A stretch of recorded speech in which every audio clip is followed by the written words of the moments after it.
네, 우리 할렐루야 샬롬 인사하십니다. 할렐루야 샬롬 샬롬 샬롬 샬롬 샬롬 샬롬. 하나님 사랑합니다. 여러분 주 안에서 사랑합니다. 오늘은 믿음의 역사가 일어나는 엘리사의 기적. 이제 엘리야가 승천해요. 승천하고 다시 엘리사가 많은 작은 기적들을 많이 일으키는 그 믿음의 역사를 하나님께서 보여주신 그런 장면 중에 하나죠.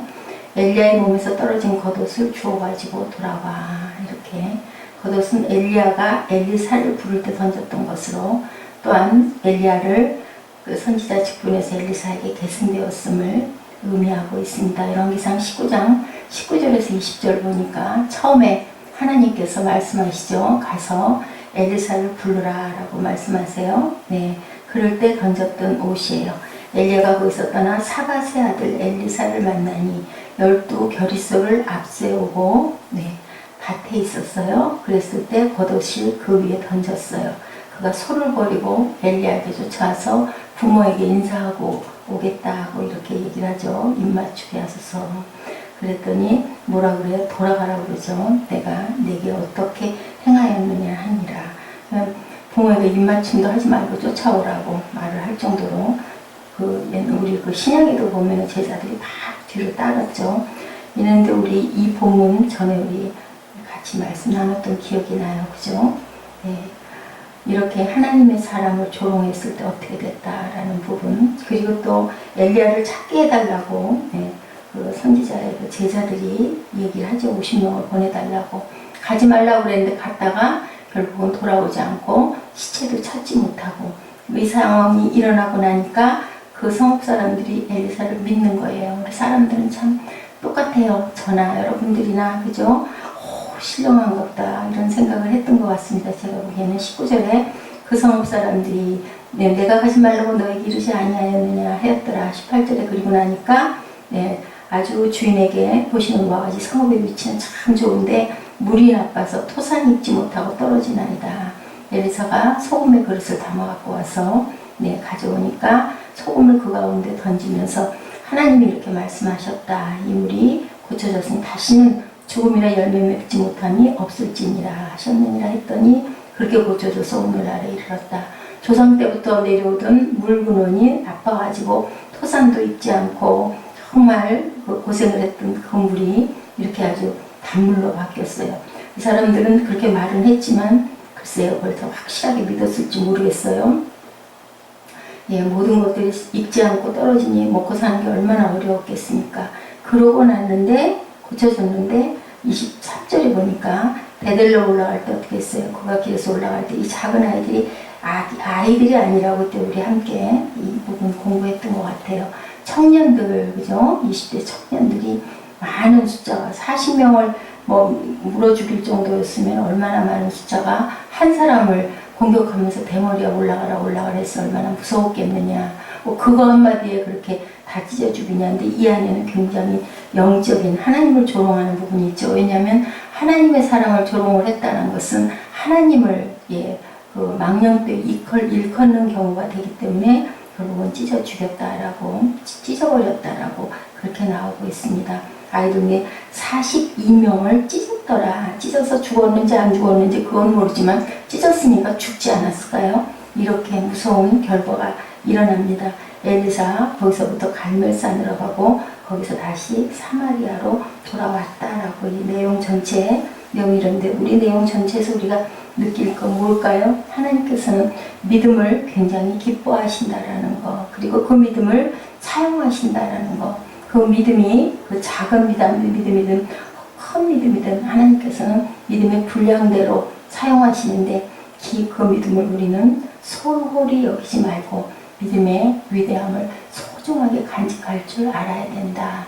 믿음이 없이는 하나님을 기쁘시게 할 수 없다라는 이야기. 믿음처럼 중요한 게 없고, 믿음으로 우리가 구원을 받은 거죠. 우리가 믿었기 때문에 생명을 받았으니 그 믿음이 생명만큼이나 중요해야 된다는 것을 우리가 다시 한번 생각합니다. 그 성사람들이 엘리사에게 말하죠. 토산이 익지 못하고 떨어진다. 여리고 성의 사람들과 베델성의 사람들이 엘리사를 대하는 방식이 달라요. 엘리사는 같은 한 사람이었지만 반응이 아주 다른 두 가지를 나타내고 있습니다. 여리고성 사람들은 엘리사에게 나와 얘기하죠. 그들은 엘리사가 그들의 상업을 위해 무엇인가를 해줄 수 있을 것이라고 믿는 거죠. 믿음이 무슨 시각으로? 하나님의 시각으로. 그리고 하나님의 시간을 고대하는 거죠. 하나님 시간은 어때요? 기적을 일으키시는 하나님, 창조의 하나님, 고치시는 하나님, 그죠? 그래서 야훼 니시, 야훼 샬롬, 야훼 라파 하나님, 이렇게. 그리고 일의 하나님, 항상 이루는 하나님이라는 그러한 하나님의 그 놀라운 그것을 믿고 구하는 거지. 이 사람 하나님의 사람이니까 분명히 이렇게 해줄 수 있을 것이다. 그랬더니 정말 문제가 해결이 되었어요. 소금을 갖다가 딱 던져놓고 기도하니까. 그래서 우리가 믿음의 기도가 그만큼 중요하다는 거죠. 어떤 아들이 아주 죽을 병이 들어서 아무리 별 약을 다 써도 낫질 않아요. 근데 그 고장에는 무당이 한 명 있었는데 아주 영험하대요. 저 어렸을 땐 참 그런 사람들이 군데군데 많았어요. 그래서 병이 들면 그 사람이 와서 구슬하고 나면 낫다고 합니다. 이 아들이 얼마나 아들이 귀했겠어요. 청년인데. 그러니까 그냥 친척들이 동네 사람들이 다 얘기를 하고 권면을 해. 근데 여기 어머니는 집사님이에요. 교회 다니시는. 나는 그렇게 할 수 없다고. 나중에는 안 되겠습니다. 남편이 또 권해요. 당신 믿음도 좋지만 신앙도 좋지만 이 아들 한번 굿하면 나을 수도 있는데 그렇게 고집을 부리다가 아들 잃어버리면 어떡하려느냐고. 그래도 나는 그거 못한다고. 나중에는 아들이 벌떡 일어나 앉아가지고 엄마 나 그거 부담 좀 데려다가 나 굿좀해서 나 좀 살게 해달라고. 나 이러다 죽을 것 같다고 막 그래요. 그러니까 아들에게 울면서 얘기해요. 나는 너를 잃어버려도 하나님을 잃어버릴 수가 없다고. 그리고 엄마가 얼마나 마음이 아팠을까요? 뒷동산에 올라가가지고 나무를 붙들고 하염없이 울어요. 울면서 하나님께 기도해요. 하나님, 이 아들이 이렇고 동네 사람들이 이렇고 근데 저는 하나님을 저버릴 수가 없습니다. 내가 아들에게도 그래요.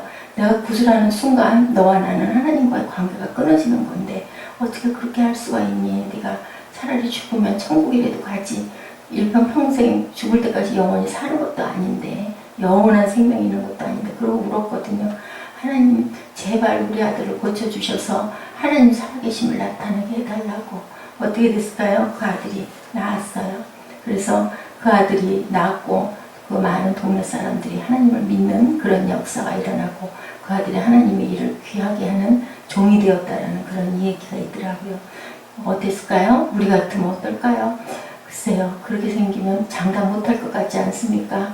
한번 해나보고 이게 아무리 하나님의 역사를 하신다 하더라도 귀신의 역사도 있는데 이게 안 낫고 이러면 어떡하냐 우리 한번. 그래서 요즘에 보면 기독교 무덤도 굉장히 많고 그 교회 목사님도 여기다가 교회를 세우는 게 좋습니까? 안 세우는 게 좋습니까? 하고 역학이라고 그러죠? 글로 푼다고 해서 찾아다니고 참 부끄럽게도 우리도 그런 전례가 있지 않습니까? 뭐 그냥 연초가 되면은 토정비결 뭐 그 정도 어때? 뭐 재미로 보는 운이지 뭐 이런 얘기들을 많이 하는데 이렇게 하나님을 신실하게 우리가 깊이 믿을 때 하나님께서는 낫게도 해주시고 또 데려가신다 하더라도 그죠? 영원한 생명이 되게 해주시니 우리가 세상에서 오래 못 보는 것 너무나 마음이 아프지만 하나님을 저버려서는 안 된다라는 거죠. 그때는 조금 나은 것 같고 좀 좋은 것 같지만 영원한 생명은 세상에 없다라는 거예요. 이렇게 대머리 올라가라 조롱하는 바람에 하나님을 조롱하고 또한 그 사람이 엘리사가 그 머리가 없었대죠. 그래서 대머리니 하나님이 만든 작품을 조롱했다라는 거예요. 그랬을 때 너희들 혼이 날 거다 하고 나니까 바로 그렇게 혼이 나니까 하나님의 종을 하나님의 사람을 그렇게 없음 여기고 그렇게 조롱하면은 하나님을 비방하는 그런 경우가 있었죠. 미리암 얘기 그죠? 모세 비방했더니 그냥 그 문둥병에 걸려버리는 일이 있었죠. 그거 가지고 또 모세가 얼마나 기도하고 빌었습니까? 사도 바울도 아나니아가 대제사장이었던 것을 몰랐을 때는 비방을 하다가 사도행전 23장 4절에서 5절 보면요. 제사장임을 알았을 때 자기 잘못을 시인했어요. 왜냐하면 하나님의 사람이니까 하나님의 사람은 우리가 결코 쉽게 와서는 안 된다는 거. 함의 역사가 또 있죠. 노아의 아들 아버지의 허물을 보고 어떻게 해요? 덮어주지 않고 형제들에게 알림으로 후손이 저주를 받는 역사.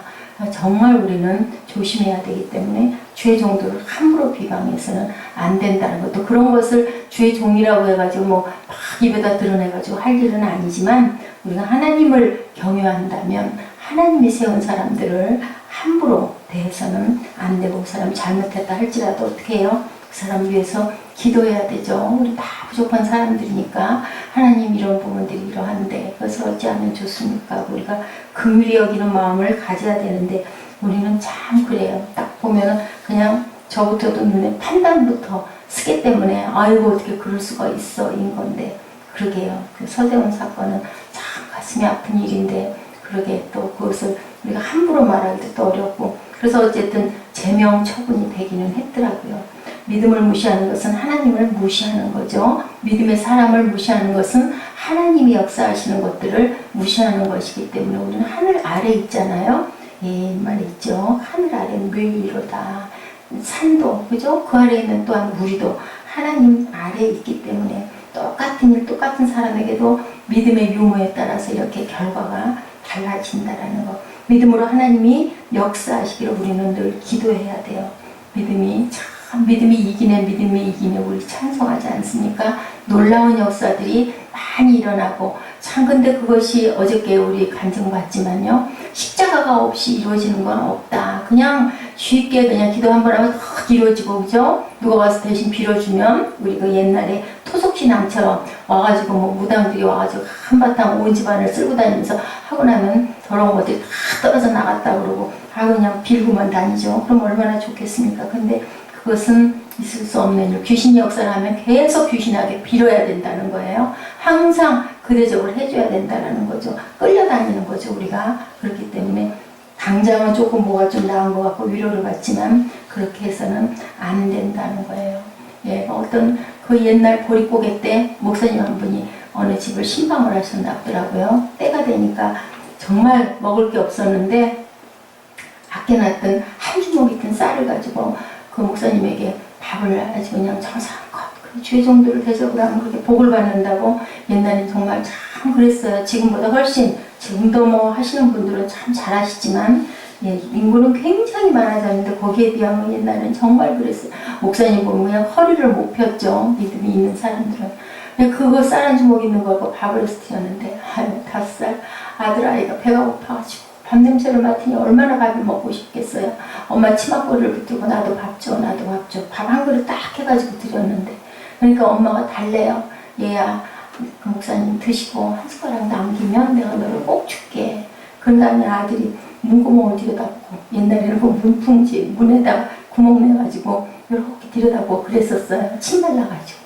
막 맛있게 하면서 잡수고, 나중에 숭늉을 갖다 드렸더니 밥 한 숟가락 남은 걸 탁 숭늉에다 말아서 자. 그 목사님도 배가 얼마나 고프셨겠어요. 아들이 쫓아서 엄마 거짓말쟁이라고 막, 그러니까 그 아들 우는 거 목사님이 들을까봐 입을 그냥 행주치마 그걸로 끝으로 아이를 입을 막아가지고 저 마당으로 데리고 나가가지고 붙들고 때려주면서 엄청나게 울었다 그래요.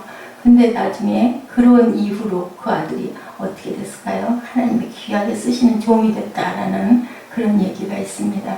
우리가 먼저, 그죠? 어땠어요? 그 사렙과부도 그 떡 해서 먹으려고 했던 거, 그거 엘리야가 가가지고 나에게 먼저 갖고 와라. 그 믿음이 없었으면 그거 어떻게 해갖고 와요? 이거밖에 없는데. 정말 어려운 얘기예요. 그것은 나 뭐 안 먹었으면 내 자식 두라고 당장에 굶고 이거 먹고 죽으려고 하는 사람이 남이 달렸는데 그거 주겠습니까? 해갖고 가니 결국은 기름병에 기름이 마르지 않는 그 역사가 일어나는 것들.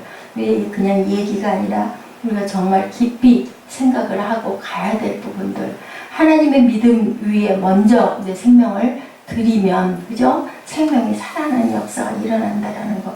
정말 우리에게는 이런 믿음이 있는지 없는지, 우리 어제 말씀 같이 나눴지만 정말 예, 우리 가운데 역사하시는 하나님이 늘 우리를 지키신다라는 거. 믿음은 바라는 것들의 실상이라는 거, 보지 못하는 것들의 증거라는 거. 우리가 보이지 않는 것들이 귀한 게 얼마나 많습니까? 근데 우리는 어때요? 눈앞에 있는 것에 어쩔 수가 없는 거죠. 당장 눈에 있으니까. 잘 사는 사람들이 대접을 받고 사는데 그 부자와 그 거지 나사로의 이야기가 다른 이야기가 아니죠. 정말로. 또 그렇다고 부자가 다 나쁘다는 건 아니에요. 부유하게 사는 거 좋죠. 편하게 사는 거. 그러면서 나만이 아니라 주변을 돌아볼 줄 알고 불쌍히 여기는 마음을 가지고 하나님 나라에 그 청교도들이 그래서 돌아갈 때 유산을 절대로 남기지 않는다는 거죠. 세상에다 다 돌려주고, 왜냐하면 아버지가 주신 거 우리가 누리고 살았으니까 다시 아버지에게 돌려드리고 돌아간다라는 그런 마음을 가질 줄 아는 그런 저와 여러분 되시기를 주님의 이름으로 축복합니다.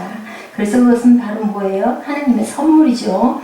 은혜를 인하여 믿음으로 말미암아 구원을 얻은 건데 그것이 모두가 하나님의 선물이다. 그래서 2장 8절 말씀입니다. 히브리서 우리 11장 1절에서 3절 말씀, 우리 어제 같이 은혜를 나눈 말씀인데 우리 같이 입술로 고백하시고 기도하는 시간 갖도록 하십니다.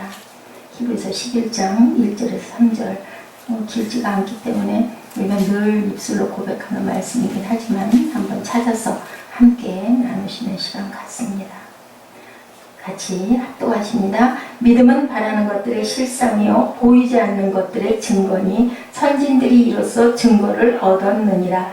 믿음으로 모든 세계가 하나님의 말씀으로 지어진 줄을 우리가 아나니 보이는 것은 나타난 것으로 말미암아 된 것이 아니니라. 네, 보이는 것은 나타난 상태로만 우리가 볼 일은 아니다.